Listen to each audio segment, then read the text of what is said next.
Good morning. I'm Pamela Manners, Chair of the Commission on School Accreditation. This regular scheduled meeting of the Commission on School Accreditation is being held today, Thursday, June 1st, 2023 at 10 o'clock a.m. by a teleconference from Senator Gray Ferris Boardroom of the Central High School Building, 359 Northwest Street, Jackson, Mississippi. The meeting is being live streamed by the NBE YouTube channel. An audio recording is being made of this meeting, and minutes of this meeting will be recorded. As I call the names of the commission members, please state the location of your presence for this meeting. Kelly Garfield. Dr. Leslie Brantley. Present, the Shelby County School District Central Office. Right, thank you. Lori Rexall. Present in Brandon, Mississippi.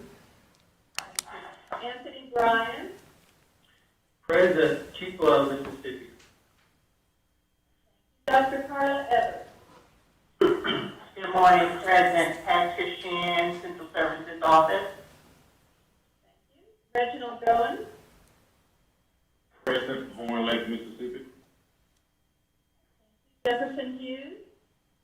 Present, Cullinan County School District, Collins, Mississippi.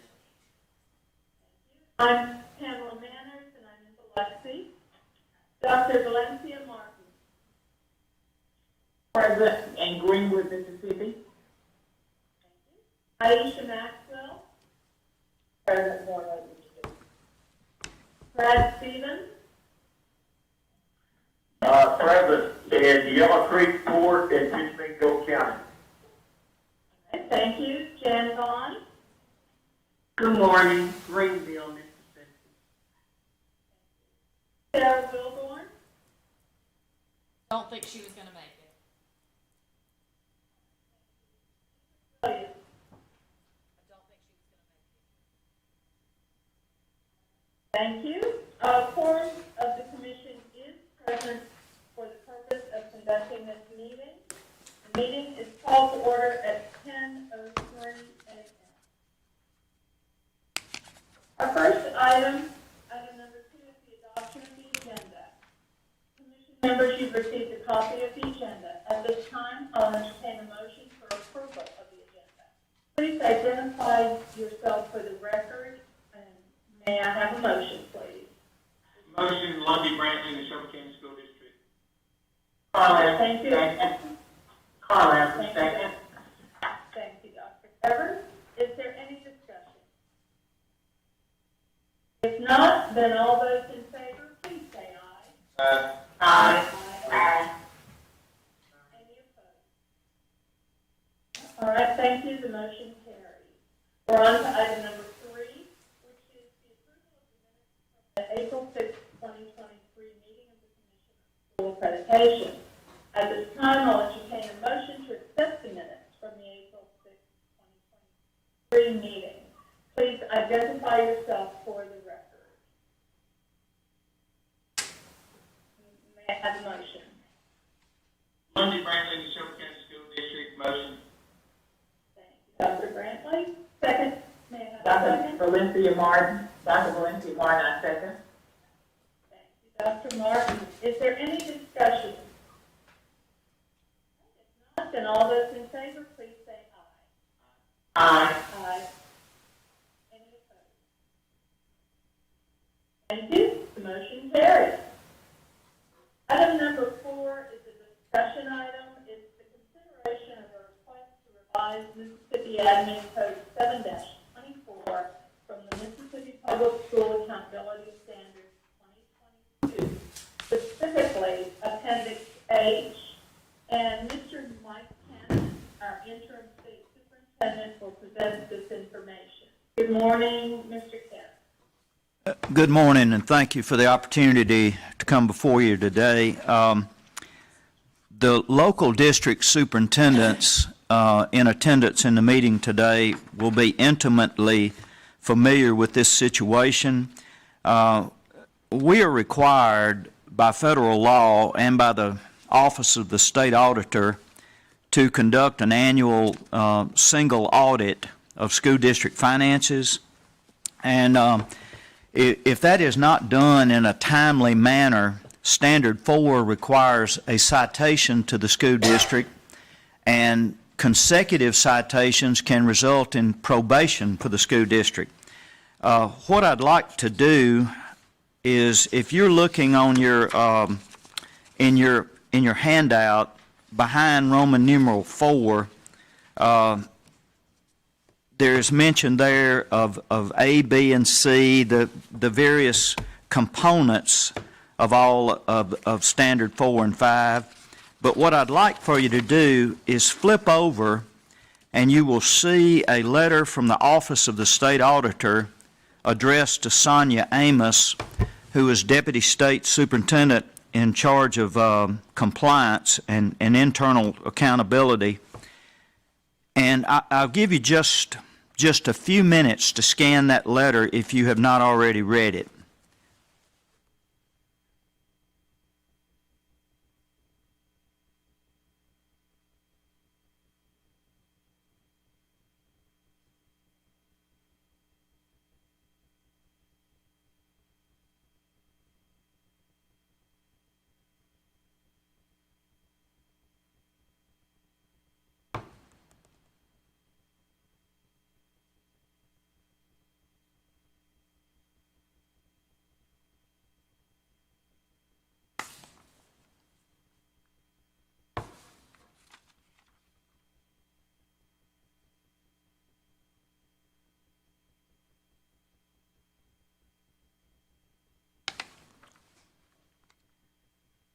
The smoking gun, if I could use that analogy, is the final paragraph where Miss Taylor, who is the CPA in charge of that, writes, "As you know from our monthly updates, there are significant reports that are outstanding.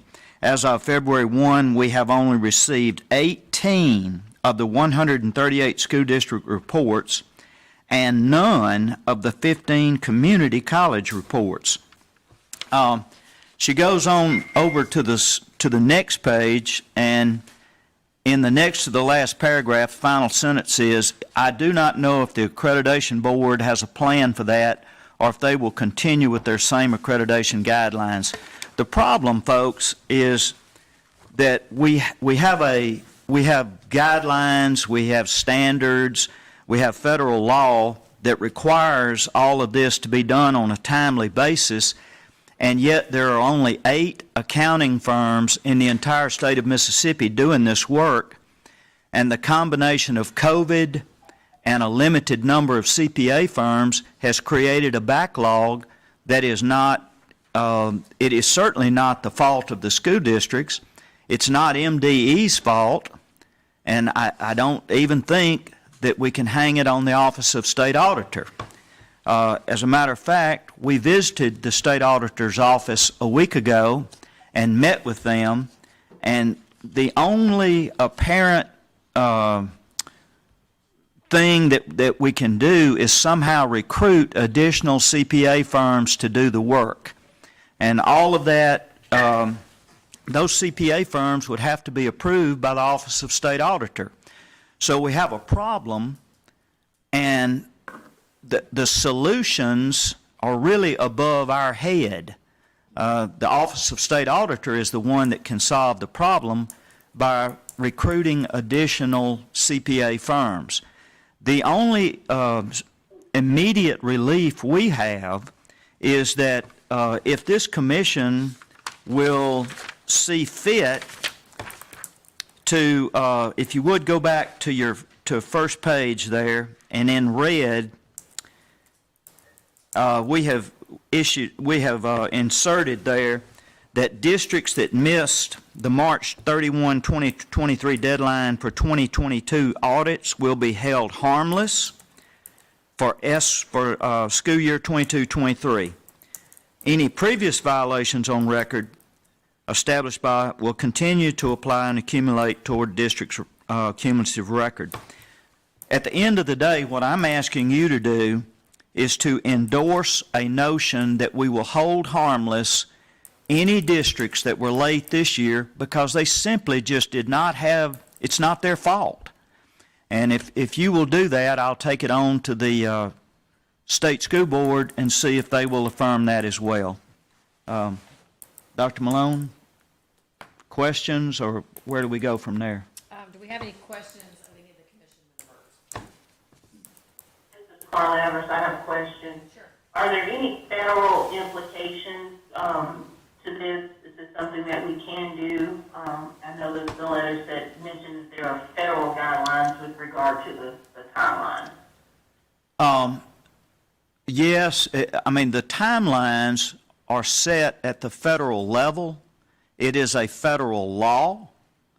The Office of the State Auditor tells us that this is a problem not just in the state of Mississippi, but nationwide.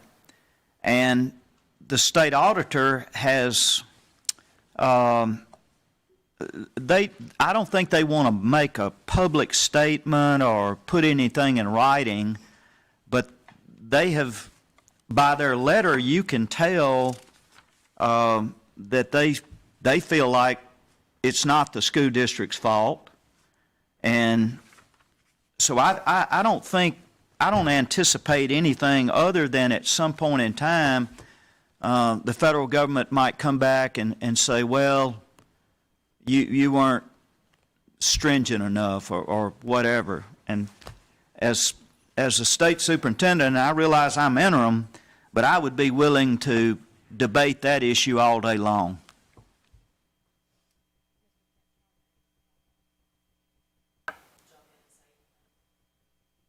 Okay. Sonia, do you want to comment on that? Yes, I agree with everything that you said, Mr. Kent. The federal deadline has been missed by 92 school districts, so we can't fix that. And that will be done delinquent.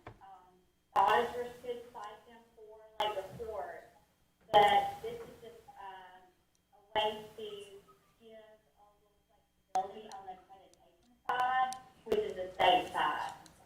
But the auditor's office has confirmed that the federal rules will not change, the federal deadline did not change this year, and that's what we can do to assist the school district at this time, provide the flexibility on the accreditation side. So just for clarity, it will still go on the district's record. In fact, we've already put it on the district's record. We, as the agency, are the ones who determine what the penalty is. Understanding that the federal part of it, they set the deadline, but we, as the commission, or you as the commission, determine what the consequences are for not meeting it. I also want to further explain that districts have 4 consecutive years before the district is placed on probation for violation of this particular standard.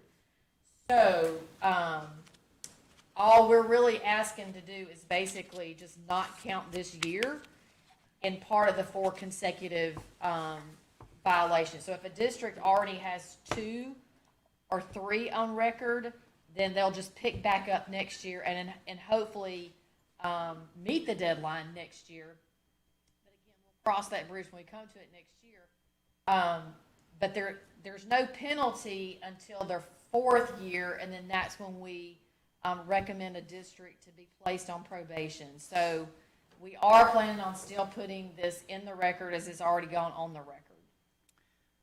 And I would just piggyback on that by saying that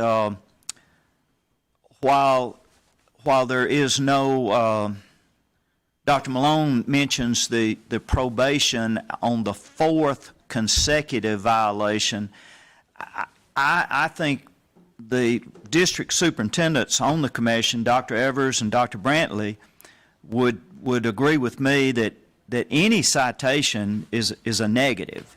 And so at least for those districts that were late this year, it would be a hold harmless situation where they could explain to their local board that while technically they were late, it was not their fault. It was somebody else's fault.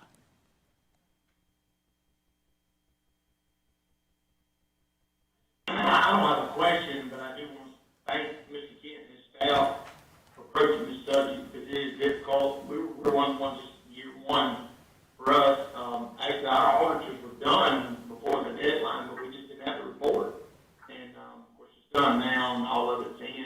I appreciate y'all taking time to do that, because I know just about every district struggles with that, and we appreciate you.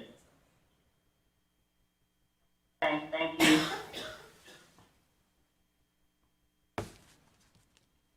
Are there any other questions or comments?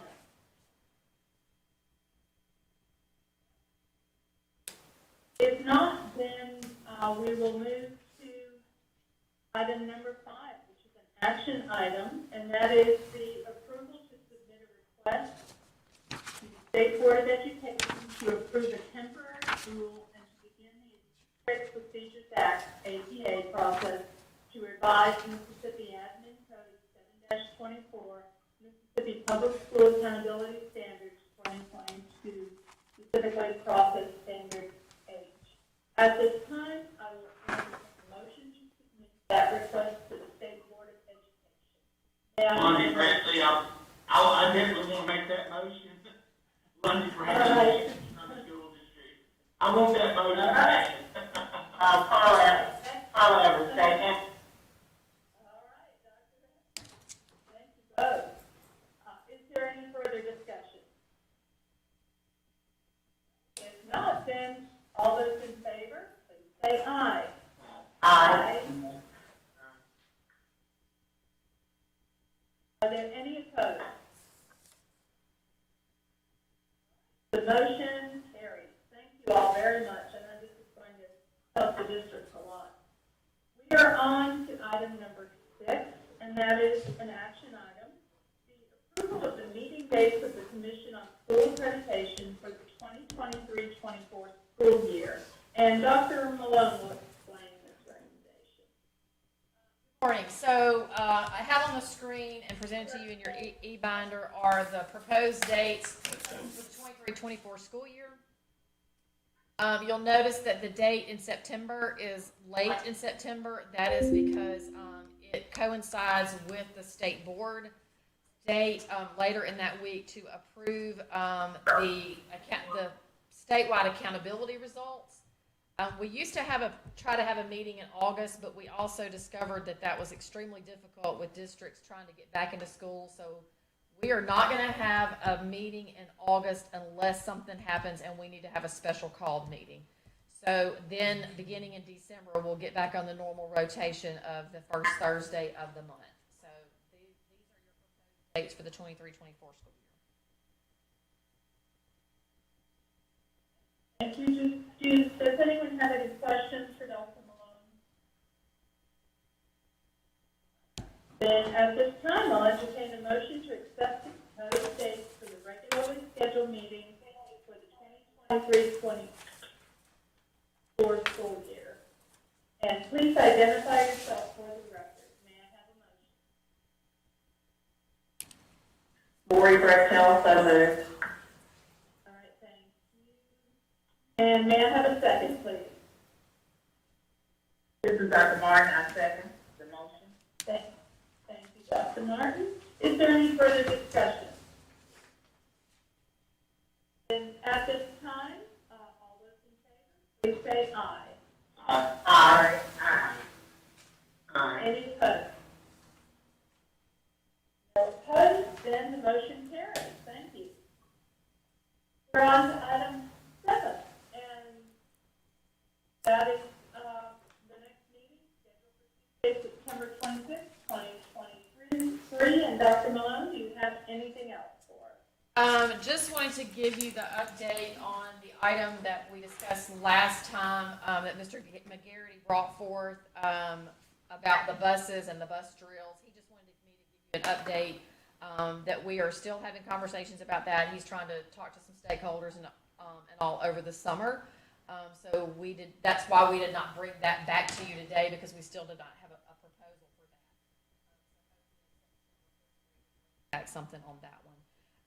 The only other thing I wanted to ask is if you are serving on the commission in the capacity as an educator, meaning teacher, principal, board member, or superintendent, if you will be making any moves over the summer for the next school year, please let me know that after this meeting.